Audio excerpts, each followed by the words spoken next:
Se você prescreve o stiff para o glúteo das suas alunas, você está totalmente equivocado. Porque a priori o stiff é para ser feito com o joelho em extensão, não em hiperextensão, né? Não coaptado, com o joelho hiperestendido, com o famoso bloqueio da articulação.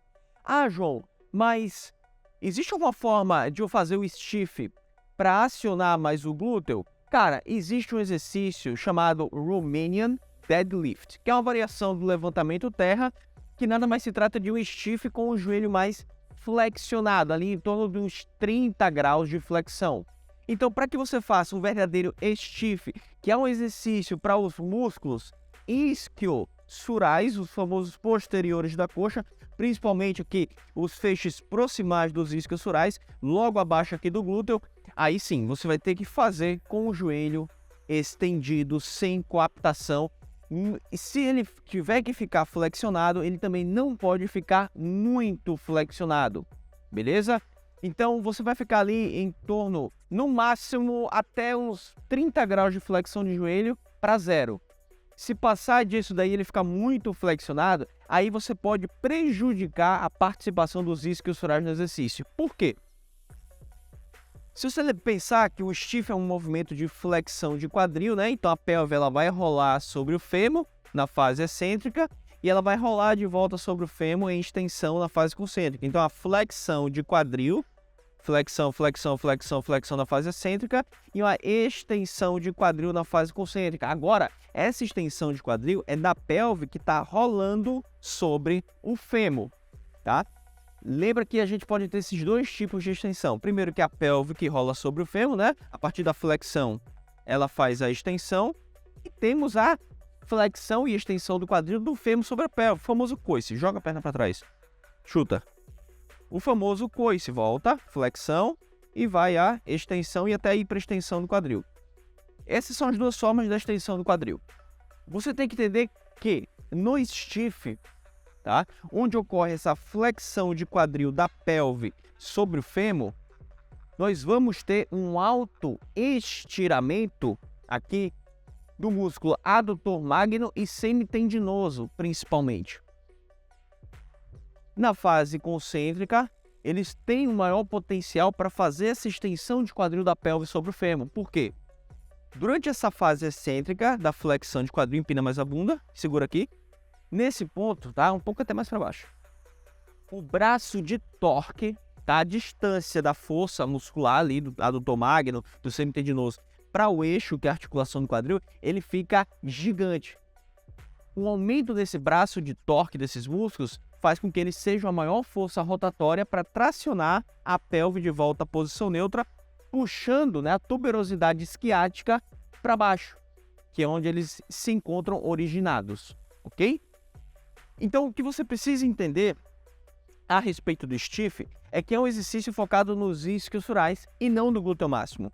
Porque nesse mesmo ponto em que, nessa flexão de quadril, os isquiosurais, o adutor magno e o semitendinoso estão com o maior braço de torque para produzir força, o glúteo máximo apresenta uma redução da sua capacidade de fazer essa extensão do quadril, de tracionar essa pelve de volta à posição 0 grau. Mas isso não significa que ele não participe. Ele participa sim, porém não é o agonista principal do movimento. Então não interprete aqui que eu estou dizendo que o stiff não trabalha glúteo. Trabalha glúteo máximo sim, mas não como foco principal. O foco principal é o stiff. Agora, se feito com o joelho em extensão, né? Por quê? Se no stiff, tenta descer flexionando mais o joelho, flexiona mais. Se ela descer flexionando demais o joelho, os isquiosurais eles vão estar encurtados na sua porção distal aqui, porque o joelho está flexionado, mas vão estar soltos aqui em cima. Então, se ele está encurtado aqui e solto aqui, não vai ter uma mudança significativa no seu comprimento, mas isso não significa que eles não irão participar, eles continuarão participando.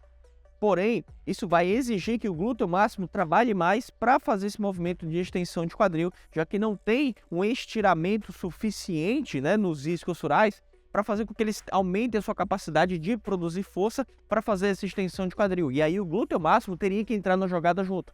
É isso que acontece no Romanian Deadlift, nessa variação do levantamento terra, no levantamento terra tradicional, famoso convencional. onde a gente tem a maior flexão de joelho e também flexão de quadril, só que pelo joelho estar flexionado, né, não está estendido, e o quadril está flexionado, não tem mudança significativa nos isquiosurais, né? Mas aí o glúteo máximo vai ter que atuar de fato para fazer essa extensão de quadril, mesmo que ele não tenha um braço de força favorável nesse movimento, tá? Mas eles vão ter que entrar na jogada porque os isquiosurais não vão ter um aumento tão significativo no seu comprimento para poder fazer o movimento da extensão de quadril, se comparado ao stiff feito com o joelho estendido, que eles vão estar bem estirados aqui no joelho e bem estirados aqui no quadril. Então isso favorece os isquiosurais serem o músculo principal no stiff, com o joelho estendido, beleza? Então, em suma, para a gente resumir aqui os trabalhos de isquiosurais e glúteo máximo, veja bem, no stiff, com o joelho estendido, vamos lá, reproduzir. Pessoal, depois dessa Black Friday, você nunca mais vai precisar investir R$1 em capacitações dentro da educação física. Isso porque nós, da Elite Formações, decidimos fazer algo simplesmente maluco, indo contra tudo o que o mercado faz. Porque se você já parou para analisar o mercado, você deve ter percebido que a grande maioria está mais interessada só no seu dinheiro do que em te ensinar um conteúdo que realmente impacte na sua carreira e na sua vida. Mas a nossa missão aqui na Elite Formações é retornar o seu investimento o mais rápido possível através do conhecimento técnico e prático, principalmente aplicável no seu dia a dia como personal trainer. Só assim você se torna um personal elite com a carreira consolidada e reconhecimento a nível nacional, conseguindo faturar pelo menos seus 15 mil por mês ou até muito mais, igual a vários dos nossos alunos. E para cumprir isso, nessa Black Friday, vamos liberar uma bolsa de estudos pela primeira vez. Uma bolsa que contempla todas as parcelas, mas não para por aí. Ainda tem uma série de bônus que sozinhos já valem o investimento que você vai fazer. Mas o restante você descobre dentro do nosso grupo fechado de Black Friday. E para você entrar nesse grupo, acesse o link que está aqui na descrição desse vídeo e depois dessa Black Friday, você nunca mais vai precisar investir um único real em capacitação na educação física. Depois a gente entra nos detalhes da biomecânica desse exercício. Vamos lá. No stiff vai, com o joelho estendido, sobe. A gente vai ter uma predominância do trabalho, vai fazendo, dos isquiosurais. Em especial, semitendinoso e adutor magno. Não só pelo seu braço de torque ser aumentado durante essa flexão de quadril aqui na fase excêntrica, mas também, né, por conta da arquitetura da sua fibra, do seu tipo de músculo. Mais longitudinal, mais vertical, longitudinal, o que favorece, né, uma maior direção do movimento, né, a direção da fibra em relação ao movimento que está ocorrendo. Ali a tuberosidade isquiática, que é onde eles se originam, e nesse movimento de flexão de quadril ela se afasta do eixo do eixo de movimento, que é o quadril, aumentando seu braço de torque. Na fase concêntrica, essa espinha, essa tuberosidade isquiática, ela é tracionada para baixo, pode parar. Ela é tracionada para baixo, de forma vertical, e os músculos que têm o sentido de uma fibra longitudinal que coincidem com esse movimento é justamente o músculo semitendinoso e o músculo adutor magno. Então, além da biomecânica, né, que é justamente o aumento do braço de torque desses músculos na fase excêntrica, né, o grau de estiramento que eles apresentam quando o joelho está estendido e o tipo de músculo que a gente tem no adutor magno e também no semitendinoso, eles são músculos predominantes para fazer essa extensão de quadril, que é o movimento do stiff. Glúteo máximo, né? Ele apresenta a capacidade, né, de fazer essa extensão reduzida e, além disso, a orientação das fibras do glúteo máximo e a sua inserção, a direção, o sentido das fibras que o glúteo máximo apresenta, ali seus feixes inferiores principalmente, eles não apresentam um sentido, uma direção que coincide com esse movimento vertical de puxar a tuberosidade isquiática para baixo, que é o movimento de fazer essa extensão da pelve, onde ela rola sobre o fêmur, beleza? Então essa é a explicação do porquê o stiff, com o joelho estendido, não é para glúteo, e sim para isquiosurais. Contra essa informação, não tem como se contra-argumentar, porque a gente está usando a biomecânica, a cinesiologia e a anatomia da análise desses músculos. tá? Então, se você já ouviu algum treinador dizer que o stiff é para glúteo e defender isso com unhas e dentes, porque no stiff é um movimento de extensão de quadril e o principal extensor de quadril é o glúteo máximo, cara, isso daí cai por terra quando você analisa de fato esse exercício a partir de todas essas 3 visões. O glúteo máximo, ele vai ter puta potencial para extensão de quadril quando essa extensão é feita do fêmur sobre a pelve, que é o que a gente vê, por exemplo, no agachamento, é o que a gente vai ver ali no próprio o coice na polia, extensão de quadril na polia, o que a gente vai ver no sapinho. Vamos lá, Laís, fica aqui com o quadril em flexão, faz o movimento de extensão, vai. Isso, volta, faz o movimento de extensão, volta, faz mais um movimento, volta. Gravou o estímulo muscular que você teve, o músculo que contraiu, agora faz o stiff sem peso.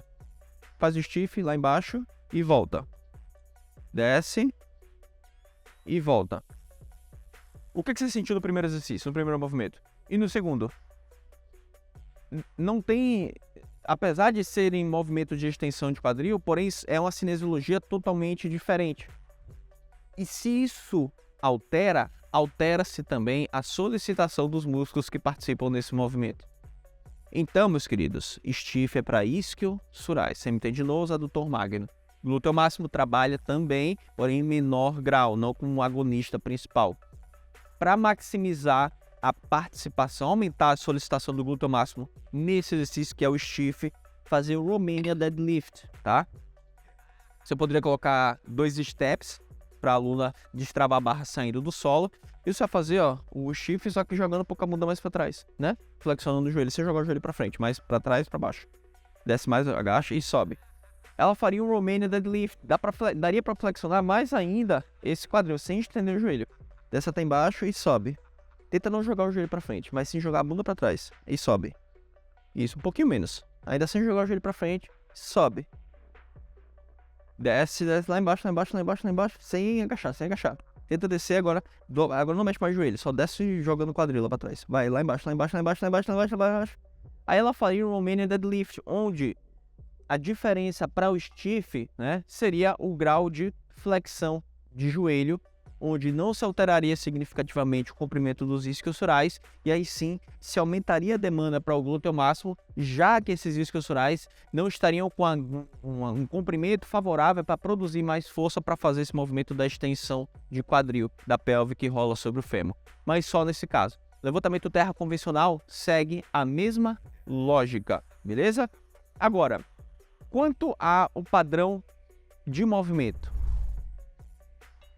Lembra que uma regra, galera, a coluna deve se permanecer alinhada em todos os exercícios, exceto os exercícios abdominais dinâmicos que envolvem a flexão da coluna torácica ou flexão da coluna lombar. Fora isso, a coluna fica o quê? Sempre alinhada, mantendo as curvaturas fisiológicas preservadas. Isso não seria diferente no stiff. Por quê? Para que o estímulo seja direcionado para os isquiosurais, além do joelho estar em extensão, sem o bloqueio articular, a coluna precisa ficar alinhada. Porque se a aluna perde o alinhamento da coluna, os paravertebrais começam a atuar também de forma agonista no movimento e reduzindo parte do trabalho dos isquiosurais. Então, vamos fazer o stiff da forma correta. Vamos lá, Laís. Perceba que durante a fase excêntrica, ó, a Laís, ela mantém a coluna dela alinhada e apenas a pelve que está o quê? Rolando sobre o fêmur. Perceba que ela mantém a barra sempre próxima à sua coxa. Não é para jogar a barra lá na frente, não tem esse negócio de... Laís, desce, para embaixo, joga a barra para frente, que a galera faz, e volta. Desce, joga a barra lá na frente e volta. Desce com a barra próxima, no final, quando chegar lá embaixo é que você joga. Vai, e joga, e volta. Mais uma vez, faz essa imbecilidade e volta. Mudou alguma coisa no estímulo? Pros isquiotibiais, mudou alguma coisa? Posterior, o que é que você viu de diferença em fazer isso aí? Cara, se tu já viu o personal prescrever isso, vou aumentar, né? Pega na barra, eu vou te ajudar pra segurar. Vai, desce, câmera, foca aí, dá o zoom, segura aqui na frente, eu vou te ajudar a segurar. Quando você faz isso aqui, a lógica por trás disso é afastar a resistência lá do eixo, então afasta a barra do quadril, em comparação aqui tá bem próxima do quadril, aqui tá bem afastado. Segura com você enquanto segura aqui. Isso aumentaria o braço de resistência, aumentaria a exigência dos isquiosurais. Mas, cara, só que não, velho. O custo-benefício disso é ridículo. Não vai cumprir o objetivo que você quer. Pode soltar. Além de esse movimento ser o quê? Uma flexão de ombro. Eu não sabia que os isquiosurais faziam a flexão do ombro. Então essa estratégia de descer e jogar a barra para frente e puxar é ridícula, tá? É um absurdo. Não tem lógica nenhuma. O stiff, você desce com a barra sempre... Vamos lá, pode fazer. A barra próximo à coxa. Por quê? Quanto mais próximo da coxa a barra tiver, mais próximo do eixo aqui da lombar, essa resistência estará, reduzindo a sobrecarga sobre os músculos paravertebrais. Porque nesse exercício, os paravertebrais, né, trabalham de forma isométrica para manter o alinhamento da coluna de forma geral, principalmente da coluna lombar. Os músculos escápulo-torácicos, romboides e músculo trapézio atuam em isometria para manter a cintura escapular estabilizada. E a gente ainda tem de quebra a participação, né, em isometria do músculo bíceps braquial e tríceps braquial, cabeça longa. Porque quando a gente tem uma resistência sustentada na mão, essa resistência vai puxar o ombro da Laís para baixo, né? Criando essa luxação aqui, ó, inferior do ombro. O que que acontece? Quando a gente tem uma sobrecarga sustentada na mão, puxando para baixo, bíceps e o tríceps, eles puxam a cabeça do ombro para cima para estabilizá-la contra a cavidade glenoide, evitando essa luxação, beleza? E é por isso que as mulheres precisam treinar bíceps, tríceps e costas, se quiserem. E eu esqueci de falar do grande dorsal, que também atua em isometria para estabilizar a lombar pela sua origem na face tóraco-lombar. E é por isso que as mulheres têm que treinar braço se elas quiserem fazer esses exercícios com alta sobrecarga, né? Porque o que você mais vê é mulheres que, de fato, são fortes, porém, elas não têm força no braço para fazer exercícios como levantamento terra, stiff e tudo mais, que são excelentes para isquiosurais e também para o glúteo máximo, né? Para poder modelar o corpo, porque elas não têm força nos braços. Então, a mulher tem que treinar braços se quiser o máximo, aproveitar do máximo dos exercícios para esculpir os glúteos e, no caso aqui do stiff, os isquiosurais, beleza? E agora, qual que é o padrão alterado de movimento que a gente mais vê as pessoas fazendo na academia? Vamos lá, Laís. E sobe. Desce. A lombar flexiona e estende. Flexiona na excêntrica e estende na concêntrica. Perceba que quando a Laís permite que a lombar dela flexione, a torácica dela retifica. Ela sofre uma inversão, né, da ação. Olha lá, flexionou na descida e estendeu aqui na torácica. Flexionou a lombar, estendeu a torácica. Pode parar embaixo.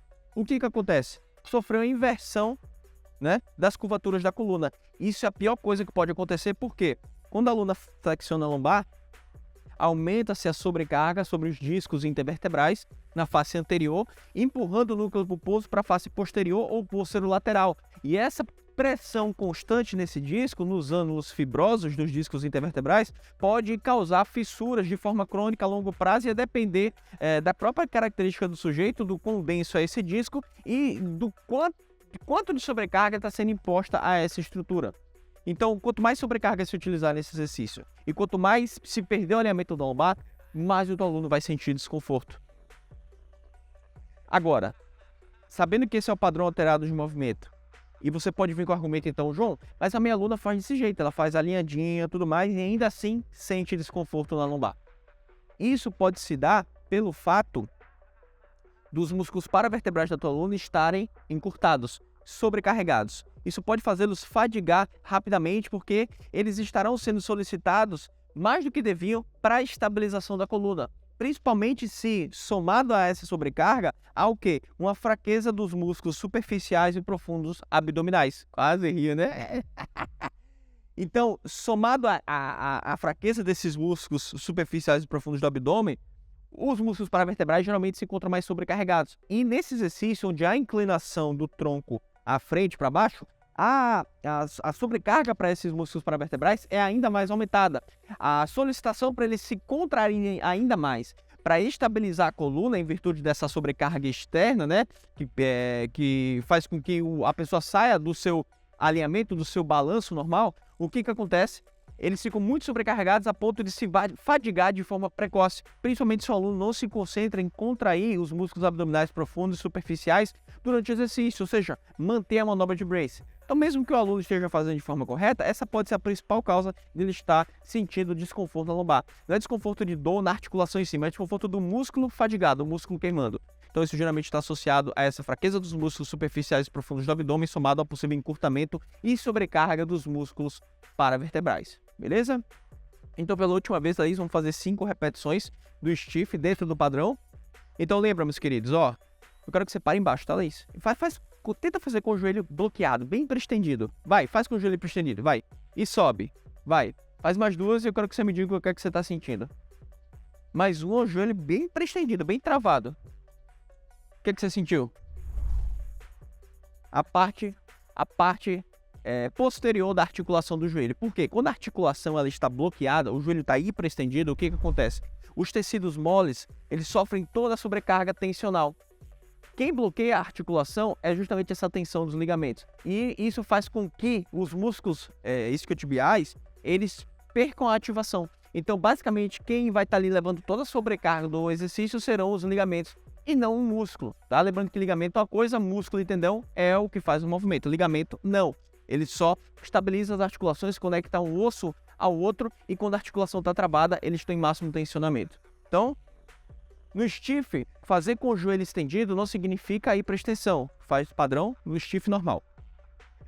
Veja que o joelho dela já não está estendido, mas não está com a coaptação da articulação. Não está hiperestendido. Sobe. Isso faz com que, aí sim, toda a demanda do exercício seja jogada para os músculos isquiosurais e não para os ligamentos. Então, se a tua aluna reclama, por exemplo, na mesa flexora ou até aqui no stiff, que está doendo atrás do joelho, é porque provavelmente ela está fazendo dentro de um padrão alterado de movimento e alinhamento da articulação do joelho, reduzindo a solicitação para os músculos isquiosurais e, consequentemente, reduzindo a eficiência do exercício. E agora, o que é que você sentiu? Posterior de coxa. Posterior de coxa. É isso aí, meu querido. Não tem mais muito que a gente enrolar sobre o stiff. Qualquer dúvida, deixa aqui embaixo. Vamos para a próxima.